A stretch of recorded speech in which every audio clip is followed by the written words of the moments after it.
Dice Mateo 7:12, así que todas las cosas que queráis que los hombres hagan con vosotros, así también haced vosotros con ellos, porque esto es la ley y los profetas. Probablemente usted, a quienes les gusta mirar películas, recordarán, quizás hace un poco más de 10 años, una película se llamaba Cast Away, El Náufrago. Tom Hanks es el actor principal.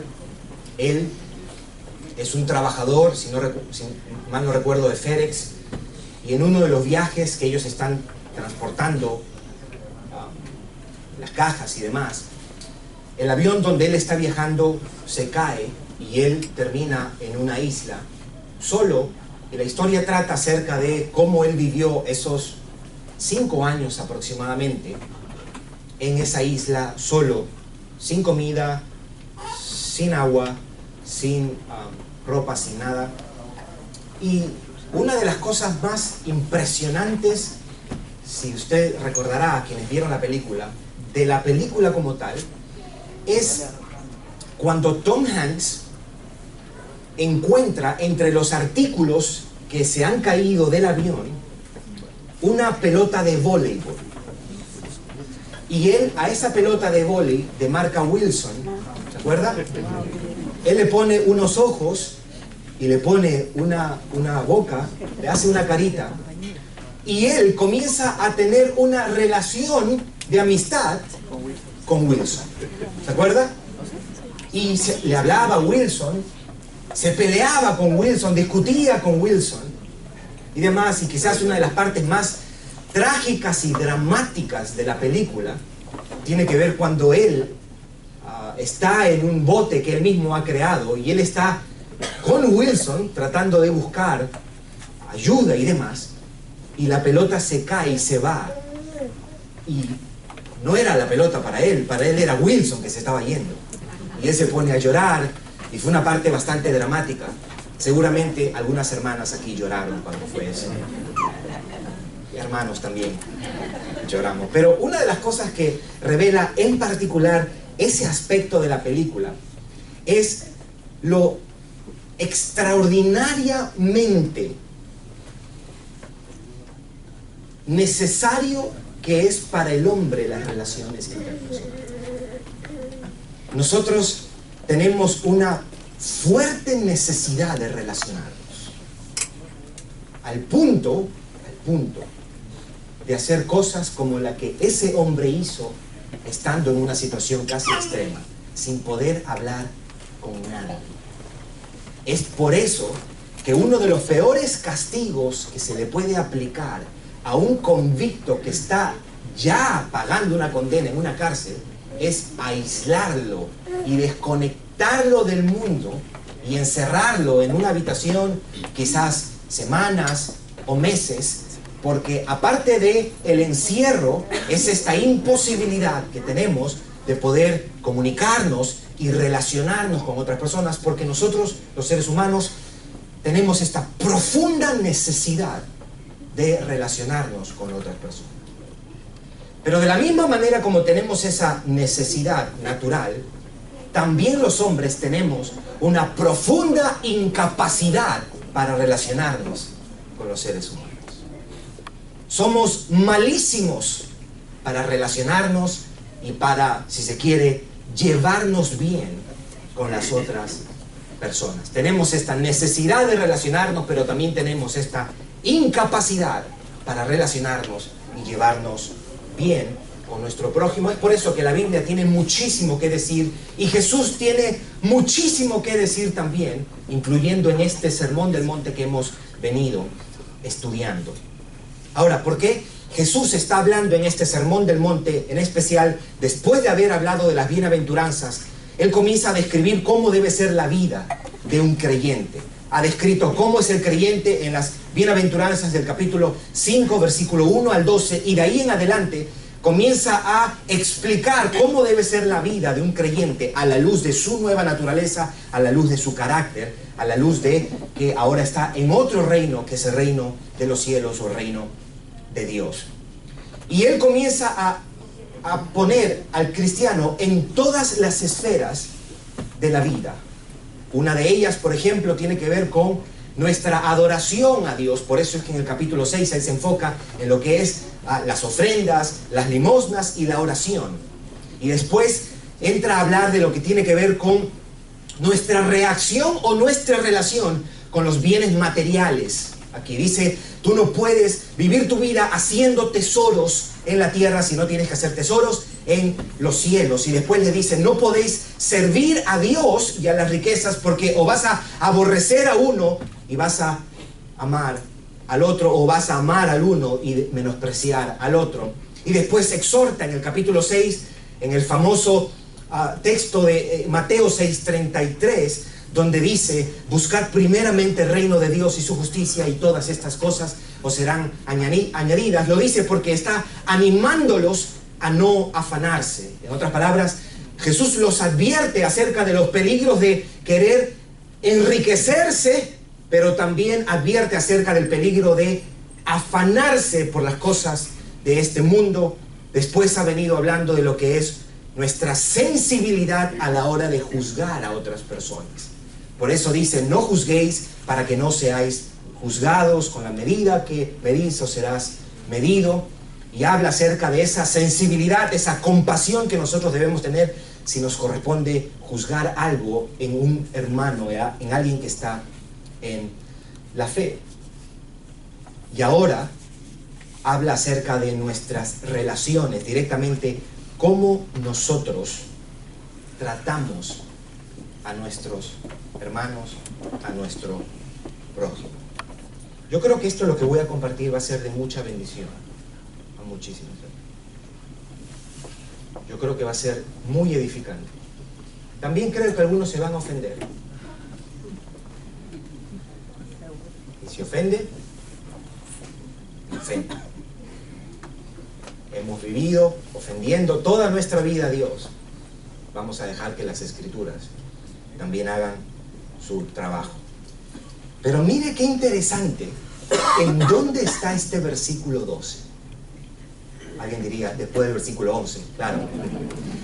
Está inmediatamente después. Para los que estuvieron aquí la semana pasada, estudiamos de cómo Dios, el Señor, exhorta a sus discípulos y le dice, pedid y se os dará, buscad y hallaréis, llamad y se os abrirá, porque todo aquel que pide, recibe, todo aquel que busca, halla, y todo aquel que toca, se le abrirá.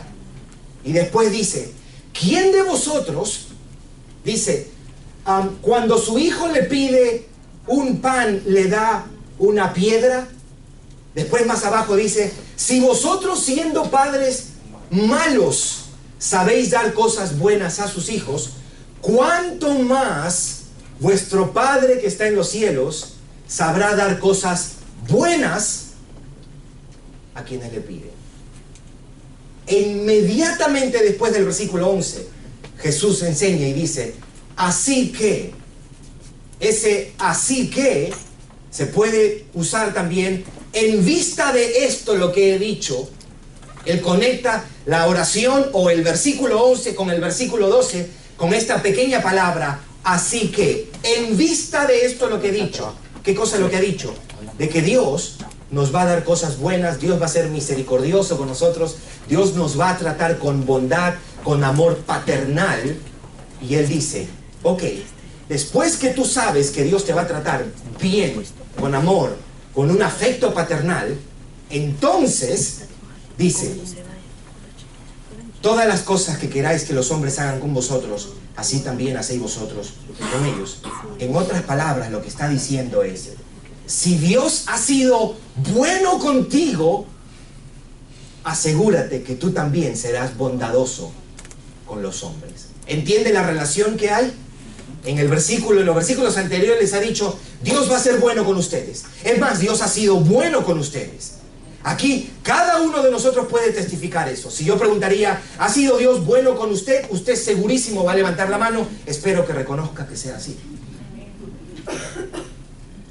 Y en vista que Él ha sido bueno con nosotros, nosotros debemos tener la misma disposición con las otras personas con quienes nosotros nos relacionamos. Ahora, es bueno que usted sepa esto. En los tiempos de Jesús ya tenía casi 100 años un famoso o un dicho popular entre los judíos. Un famoso rabino había acuñado esta famosa frase y ellos decían: las cosas malas que no te gusta que te hagan, no las hagas con los hombres. Así decía este famoso refrán, que era muy conocido en los círculos judíos. Las cosas malas que no te gustaría que otros te hagan, no se las hagas a los demás. Jesús viene y enseña y revierte la enseñanza y dice: las cosas que tú quieres que los hombres te hagan, eso hazlo. La enseñanza de los judíos era una actitud más pasiva. Las cosas malas que tú no quieres que te hagan, no se las hagas a nadie. Bueno, está bien, no quiero que me hagan nada malo, no voy a hacer nada. Jesús dice: no. Lo bueno que tú quieras que te hagan, eso hazlo. En otras palabras, una disposición no pasiva, sino más activa. Recuerda una cosa: las exigencias de Dios por Dios ser un Dios santo y justo son muy elevadas. La gracia no quiere decir que las demandas de Dios han bajado. La vida cristiana siempre será una vida elevada. Es por eso que Jesús le dice a sus discípulos, casi al comienzo de esta sección, en el capítulo 5, les dice que si vuestra justicia no es mayor que la de los escribas y los fariseos, no podéis entrar al reino de los cielos. Pero veamos el texto, dice ahí, versículo 12 dice: todas las cosas que queráis que los hombres hagan con vosotros, así también haced vosotros con ellos. Lo que Jesús está enseñando aquí es: no trates a los hombres como ellos te tratan. No pagues con la misma moneda a quien te ha pagado mal. No. El criterio para usted tratar a otros debería ser cómo usted quisiera ser tratado por los demás. Nunca respondas a una agresión. Nunca reacciones cuando alguien te trate mal. Al contrario, el criterio que debe dominar la manera como nosotros nos relacionamos con las otras personas debe ser qué es lo que a usted y a mí nos gusta que nos harían las personas. No pagues con la misma moneda. Por lo general, en muchas ocasiones, nuestras relaciones están gobernadas en cómo me tratan los demás, aún dentro de las iglesias. Jesús está removiendo toda esa idea y dice: no. Usted no va a responder, usted no va a tratar con la misma moneda si alguien lo trata de una manera equivocada. Su criterio, lo que debe gobernar la manera como usted se relaciona con los otros individuos, es esta pregunta: ¿qué usted quisiera que otras personas hagan con usted? ¿Qué es lo que a nosotros como seres humanos nos gusta que otras personas hagan con nosotros? Obviamente alguien diría: a mí me gustaría que me cocinen todo el mundo. Nosotros queremos que la gente nos ame. Nosotros queremos que las personas nos respeten. Hasta ahorita yo no he escuchado a nadie: a mí me gustaría que todo el mundo me odie. A mí me gustaría que todo el mundo me falte el respeto. No, nosotros deseamos ser amados. Nosotros deseamos ser respetados. Es más, nos gusta que si nos equivocamos, que tengan misericordia de nosotros. ¿O no? Nos gusta que si estamos en necesidad, que nos ayuden. A nosotros nos gusta si hemos fallado a alguien que nos perdone.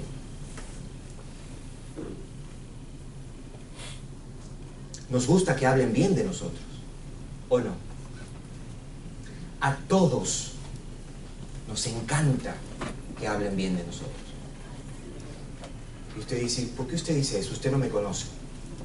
¿Cómo se pone usted cuando habla mal de usted?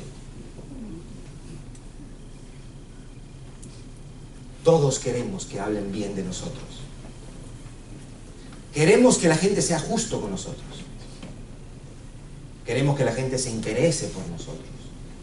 Que sean compasivos con nosotros. Si todo eso es lo que yo quiero, la manera como yo debo tratar a las personas es de esa misma manera. Yo debo amar a las personas, al margen de cómo ellos reaccionen conmigo. Queda claro que este texto no es una promesa, esto es un mandato. Esto no es una promesa, fíjese que no está diciendo aquí, Jesús no le aseguró a sus discípulos, si tú tratas bien a los hombres, ellos te van a tratar bien. Él no dice eso. ¿Sabe por qué? Porque eso es mentira. Eso no es cierto. Dios te va a permitir cosechar, pero Él tiene sus formas y Él nunca le asegura a nadie que si usted trata bien a una persona, que esa misma persona le va a tratar bien a usted. ¿Usted ha comprobado eso? Aquí Él no está prometiendo algo. Aquí Él está diciendo, es un mandato. Si usted quiere ser amado, usted ame. Si usted quiere ser respetado, usted respete. Tenga misericordia de las personas. ¿Cuánto nos cuesta tener misericordia de las personas? ¿Cuánto nos cuesta poder identificarnos con el dolor, las debilidades y los errores de nuestros hermanos y nuestro prójimo? ¿Cuánto nos cuesta perdonar a quien nos ha ofendido? Qué ligeros somos para hablar de los errores de otras personas. Tenemos una habilidad extraordinaria. Yo creo que ese don lo tenemos todos nosotros. Tenemos una habilidad para encontrar la pajita del ojo de nuestro hermano. Pero cuando podemos ver la pajita del ojo de nuestro hermano, es una clara evidencia que tenemos una columna.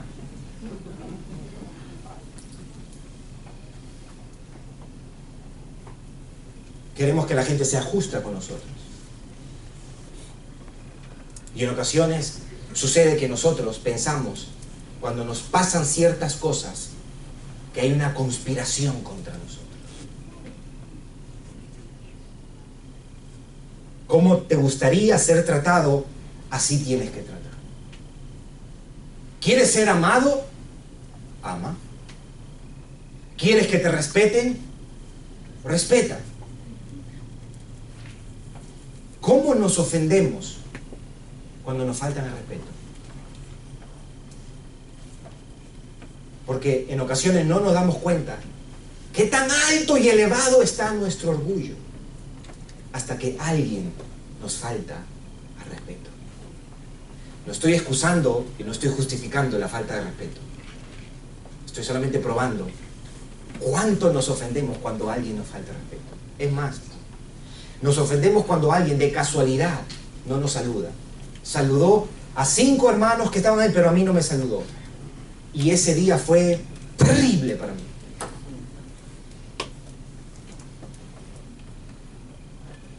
Así que todas las cosas que queráis que los hombres hagan con vosotros, así también haced vosotros con ellos, porque esto es la ley y los profetas.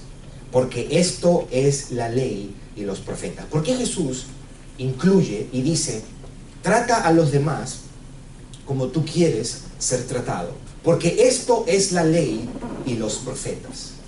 Si nosotros nos vamos a los 10 mandamientos que están expresados en Éxodos capítulo 20, nosotros vamos a notar que después de los mandamientos que corresponden a nuestra relación con Dios, a no tener imágenes ajenas y no inclinarnos, sino tener solamente a Dios, comienza la segunda tabla, lo que los reformadores llamaron la segunda tabla de la ley, que empieza a partir del 5.º mandamiento, que es honrarás a tu padre y a tu madre, no cometerás adulterio, no robarás, no dirás falso testimonio, o no vas a mentir contra tu prójimo, o no vas a hablar mal de tu prójimo, no matarás. ¿Por qué Jesús está diciendo todo esto? Lo mismo dijo Pablo en los Gálatas. Escuche lo que decía. Toda la ley en esta sola palabra se cumple. Amarás a tu prójimo como a ti mismo. En otras palabras, cumplimos la ley cuando nosotros amamos a nuestro prójimo. ¿Cómo así? Si la ley es extensa. Lo que pasa es que si yo amo a mi prójimo, yo no voy a quitarle nada que le pertenezca a mi prójimo. No robarás. Si yo amo a mi prójimo, yo no diré falso testimonio contra mi prójimo. Si yo amo, por ejemplo, a mi cónyuge, yo no cometeré adulterio contra mi cónyuge. Si amo a mi prójimo, no mataré a mi prójimo. Santiago decía, la ley real es esta. Si la cumples, haces bien. Ama a tu prójimo como a ti mismo. Ama a tu prójimo como a ti mismo. Ahora, Jesús aclaró la ley por la mala interpretación que le habían dado los escribas y los fariseos. Los escribas y los fariseos resumían la ley y decían, si tú no matas, tú estás bien. Y Jesús dijo, no, porque aun si tú te enojas contra tu hermano, tú eres culpable de juicio eterno. Si tú llamas a tu hermano necio o fatuo, tú eres culpable de castigo. Cuando se dio esta ley y se le prohibió al pueblo de Israel matar a sus hermanos, no solamente estaba prohibiendo el homicidio, sino estaba implícitamente enseñando que nosotros debemos velar por el bienestar y por la vida de nuestro prójimo. En otras palabras, no solamente nos prohíbe no matar, sino también nos encarga cuidar de la vida de nuestro prójimo. Porque esto es la ley y los profetas. Ahora, si todos nosotros aquí nos ponemos una mano al pecho, entendemos que esto es así, que yo debo tratar a las personas como a mí me gustaría ser tratado, y que si aplicamos esto, mi familia, mi iglesia, mi lugar de trabajo, en cualquier esfera de la vida, el mundo entero sería otro lugar, ¿o no? Y si sabemos cuál es la solución, ¿por qué es tan difícil cumplir esto? ¿Por qué es tan difícil yo hacer con otros el bien que yo quiero para mí? ¿Por qué es como si fuese una pared gigante? Al punto de que algunos pecan en decir yo amo a Jesús pero no a su iglesia, o amo a Jesús pero no a su gente. ¿Por qué es difícil para las personas cumplir este mandato? Salomón decía esto: Dios hizo al hombre recto, pero ellos buscaron muchas perversiones. ¿Por qué es difícil para nosotros amar como deberíamos amar y como las Escrituras nos animan a hacerlo? La respuesta es el pecado. El pecado hizo del hombre un ser vanidoso, centrado en sí mismo. El pecado hizo de nosotros los hombres seres egoístas por naturaleza. El pecado no solamente afectó nuestra relación con Dios, el pecado también nos corrompió, al punto que Jeremías decía que el corazón del hombre es perverso. Nuestra inclinación natural no es hacia la bondad, hacia la justicia, hacia la compasión y la misericordia. Nuestra inclinación natural, por el pecado de Adán, que pasó a toda la humanidad, es ser centrados en nosotros mismos, vanidosos, perversos, egoístas. La prueba más evidente de esto es que inmediatamente después del capítulo 3, cuando nos narra la caída de Adán, el capítulo 4 nos cuenta una famosa historia, la historia de Caín y de Abel. El capítulo 4 del libro de Génesis nos demuestra y nos presenta cómo fue la vida en comunidad después del pecado. En el capítulo 3 el Señor le está diciendo todas las consecuencias, pero ya el capítulo 4, vamos a ver, nos presenta un relato de cómo es el mundo, los hombres, las comunidades, las relaciones después del pecado. Y usted sabe también la historia. Dice la Biblia que Abel fue y ofreció algo a Dios, y Dios se agradó de él, miró con agrado a Abel y a su ofrenda. Caín ofreció del fruto de la tierra, y no miró con agrado ni a Caín ni a su ofrenda. Y Caín se sintió mal, cambió su semblante, se ensañó, dice la Biblia. Y Caín fue con esa arrogancia, ese orgullo, ese egoísmo, esa envidia, ese resentimiento, esa perversidad, fue y mató a su hermano. Es lo primero que nos demuestra la Biblia de cómo afectó el pecado en las relaciones interpersonales. Un hombre queriendo matar a otro, un hombre envidiando a otro, un hombre egoísta centrado en él mismo y cometiendo un crimen. Al punto que el Señor va a pedirle cuentas a Caín y le dice: hey, ¿y dónde está tu hermano? ¿Qué respondió él? Lo atrevido de Caín es que el tipo le dijo: ¿seré yo el babysitter de mi hermano? ¿Seré yo un guarda de mi hermano? Mire la actitud. ¿Sabe por qué reaccionó él así? Porque su corazón quedó afectado por el pecado. Era un hombre egoísta, como todos los hombres que nacemos. Por eso David decía: en pecado me concibió mi madre. Santiago preguntaba y decía: ¿de dónde vienen los conflictos y los pleitos entre vosotros? Decía él. ¿No es de vuestras pasiones que combaten dentro de ustedes? En otra palabra, le estaba diciendo, el problema de los conflictos y los pleitos entre ustedes es un problema que nace de adentro.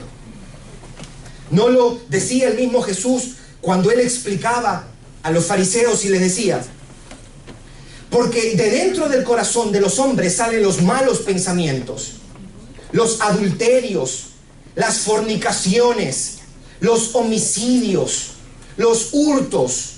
Qué interesante que eso todos son mandamientos. No adulterarás, no robarás, no matarás. De dentro del corazón salen los hurtos, las avaricias, las maldades, el engaño, la lascivia, la envidia, la maledicencia, la soberbia y la insensatez. Todas estas maldades de dentro salen. Esa es la razón por la cual tenemos una inclinación al egoísmo, y eso provoca conflictos, diferencias, contiendas, pleitos, riñas con las personas. De allí usted puede explicar todos los conflictos entre los países, todas las guerras mundiales, los divorcios entre esposos, los conflictos dentro de las iglesias, las disputas laborales en el trabajo. Todos nacemos con esa inclinación hacia nosotros, centrados en nosotros mismos, sin tener que pensar en otros en un sentido. Caín está haciendo eco de lo que todos nosotros somos. ¿Seré yo acaso el guarda de mi hermano?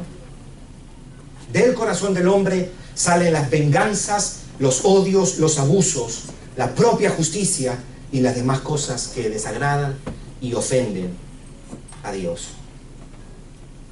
Entonces, si ese es el diagnóstico de los hombres, que estamos inclinados hacia el mal, nuestros corazones pervertidos, corrompidos, ¿cuál es la respuesta? ¿Cuál es la solución? La única solución es el Evangelio de nuestro Señor Jesucristo, que transforma los corazones de los hombres. Es la única manera, es la única forma para superar esto que trajo el pecado. Es el mensaje del Evangelio, es la obra de nuestro Señor Jesucristo en nuestros corazones para cambiar y remover. ¿Sabe lo que hace Dios cuando usted viene a la fe? Lo que Dios hace es que, o más bien, la razón por la cual usted viene a la fe, mejor diría, es Dios remueve el corazón de piedra. Todas las personas desde que nacemos con un corazón pervertido, engañoso, es un corazón de piedra. ¿Por qué? Por el pecado. Y lo que Dios hace, en palabras del profeta Ezequiel, Dios remueve el corazón de piedra y pone en nosotros un corazón de carne, un corazón sensible, que ama, que busca a Dios, que desea complacer y agradar a Dios. Si Dios no hace eso en los corazones de los hombres, de nada sirve los acuerdos de paz que se hacen, de nada sirve cualquier cosa que usted haga en la periferia. De nada sirve que un matrimonio vaya a terapia y a terapia y a terapia si esos corazones, el de esposo y el de la esposa, no han sido regenerados por el poder del Espíritu Santo.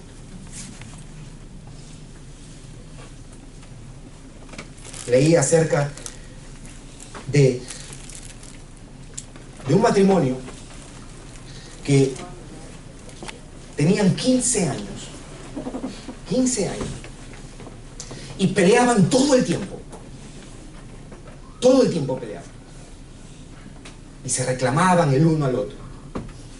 Y la esposa salió con una idea y dijo: vamos a hacer algo, vamos a llevar la fiesta en paz. Cada vez que yo te tenga que decir algo, yo te lo voy a escribir y lo voy a poner en tu cajita de errores. Y cada vez que tú quieras decirme algo, tú lo vas a escribir, no me lo vas a decir, y lo pones en la cajita de mis errores. Al final del mes, sacamos los papeles, lo leemos y miramos cómo lo solucionamos. Terminan un día de comer, ella trae las cajas.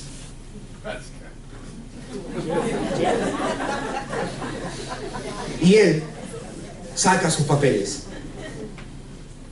Primer papel: la toalla no se deja en el piso. Segundo papel: tapa la mantequilla de la nevera. La ropa sucia se pone en la canasta, sucio.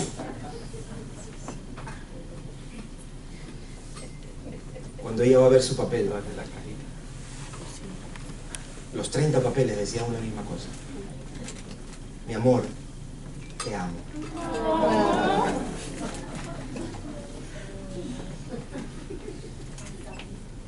Parece una historia de un cuento de hadas.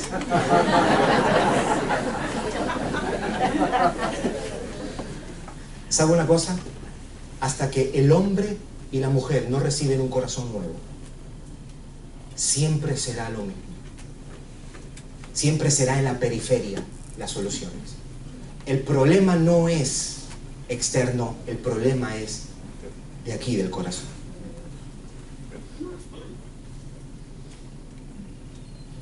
Pablo le dijo a los romanos: no paguéis a nadie mal por mal, procurad lo bueno delante de todos los hombres. No seas vencido de lo malo, sino vence con el bien el mal. ¿Cuántos malos momentos nos hubiésemos ahorrado si seguiríamos esto, lo que Jesús nos está diciendo?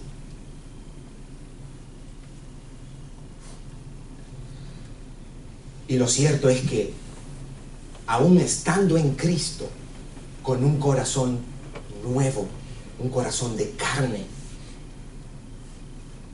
todavía nos cuesta esto de ser misericordiosos con los demás, perdonar a quien me ha ofendido, tratar con aprecio y dignidad a quien aparentemente no se lo ha ganado o no lo merece. A.W. Pink dice: es en vano que oremos ante Dios como si fuésemos ángeles, si actuamos como diablos cuando tratamos a los hombres. De nada sirve arrodillarse ante Dios como un ángel si nos relacionamos con los hombres como si fuéramos demonios. Así que todas las cosas que queráis que los hombres hagan con vosotros, así también haced vosotros con ellos. Escuche, el Señor le está diciendo, acuérdate cómo te trata tu Padre. ¿Es bueno tu Padre contigo? Los cristianos vamos a decir, yes, sí. Hasta decimos, Dios es bueno todo el tiempo. Pero nosotros somos más malos todo el tiempo. Yo debo de relacionarme con mis hermanos consciente de que Dios ha sido bueno conmigo, y no solamente consciente de que Dios ha sido bueno y sigue siendo bueno conmigo, sino consciente de que Cristo Jesús tuvo misericordia con nosotros y entregó su vida por amor. Él murió por nuestros pecados en una demostración de amor, de gracia y de misericordia. ¿Es posible para nosotros esto? Claro que es posible. Yo le voy a invitar que busque, y con esto terminamos, Efesios capítulo 3. Libro de Efesios capítulo 3.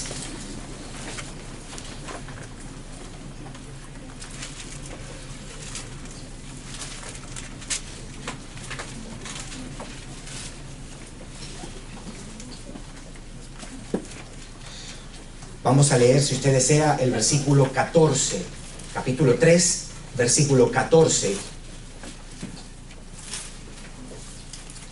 hasta el versículo 19.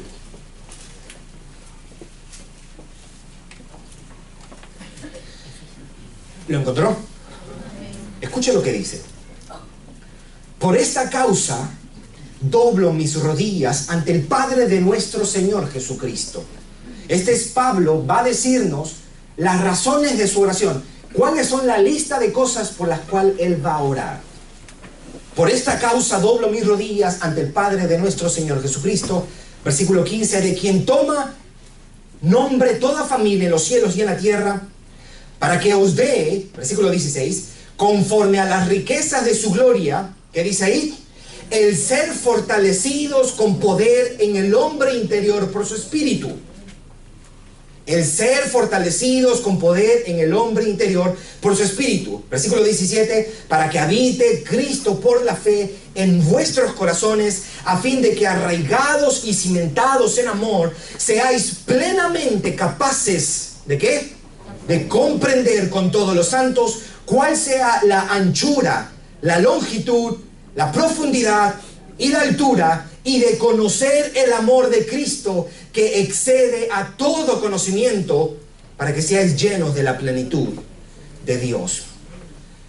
Solamente para mirar por encima de este rico pasaje, aquí hay dos cosas que son importantes para lo que estamos estudiando.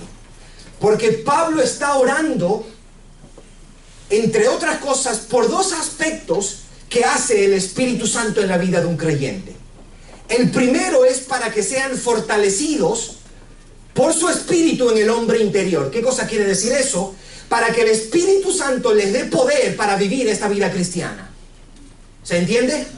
El Espíritu Santo nos fortalece, pero no nos fortalece para levantar pesas. Él nos fortalece, nos capacita. ¿Para qué? Para que nosotros podamos vivir la vida que Dios demanda de nosotros. ¿Se entendió? Amén. Para ser fortalecidos por su espíritu en el hombre interior. Y número dos, él está orando para que ellos lleguen a comprender cuál es la anchura, la longitud, la profundidad del amor de Cristo que excede todo conocimiento. En otras palabras, para que ustedes puedan tener un entendimiento de ese amor de Cristo que excede todo conocimiento. En otras palabras, cómo se ha expresado el amor Yo necesito que ustedes lo entiendan, ustedes lo comprendan. Y obviamente la mayor expresión de amor que hay en todas las Escrituras es lo que nos dice Juan 3:16. De tal manera amó Dios al mundo. El sacrificio de nuestro Señor Jesucristo es la mayor de todas las expresiones de amor. Esas dos cosas son importantes para nosotros. Porque si yo soy fortalecido por el Espíritu Santo, yo puedo amar a mi prójimo. Yo puedo ser misericordioso, aunque sea difícil ser misericordioso. Yo puedo perdonar, aunque me cueste un mundo perdonar. Yo puedo dispensar compasión, aunque sea muy difícil, humanamente hablando, dispensar compasión a otros. Porque el Espíritu Santo me da el poder para hacerlo. Me da el poder para tratar a las otras personas como yo quisiera ser tratado. Y no solamente el Espíritu Santo me da poder, el Espíritu Santo también me trae entendimiento de la grandeza de este amor que Dios ha tenido para con nosotros. Y cuando el Espíritu Santo hace eso, Dios entiende que el creyente está capacitado para amar, para perdonar, para ser misericordioso, aún con aquellos que nos ofenden. ¿Sabe por qué? Santiago era muy práctico y él decía, todos ofendemos. En ocasiones nos rasgamos las vestiduras cuando alguien dice algo malo de nosotros, o alguien nos juzga, o alguien nos trata mal. Pero nosotros debemos recordar que todos nosotros en algún sentido también ofendemos. El mismo Salomón decía, cuando tú escuches que tu siervo dice algo mal contra ti, no te enojes, porque tú sabes muy bien que tú has hecho lo mismo.